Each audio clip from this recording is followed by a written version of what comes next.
ரொம்பவே easy and சிம்பிளாக செய்யக்கூடிய கர்நாடகா ஸ்பெஷல் அக்கி ரொட்டி எப்படி செய்யறதுன்னு சொல்லி பார்க்கலாம்.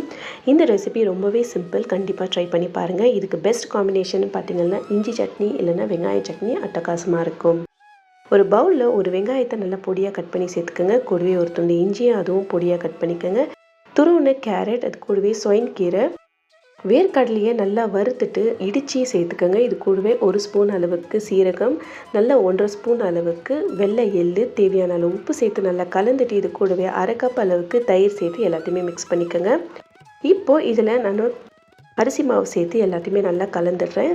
தேவைப்படுற அளவுக்கு தண்ணியை சும்மா லைட்டாக தெளித்து நீங்கள் இந்த மாதிரி பிசைஞ்சு எடுத்து ஒரு எண்ணெய் கவர் இல்லைன்னா பட்டர் பேப்பர் வச்சு நல்லா இந்த மாதிரி ஃப்ளாட் பண்ணிக்கோங்க. மெலிசாக அதை தட்டி சுட சுட தவாவில் போட்டு மீடியம் ஃப்ளேம் வச்சு ஃப்ரை பண்ணி எடுத்திங்கன்னா சூப்பரான அக்கி ரொட்டி தயார்.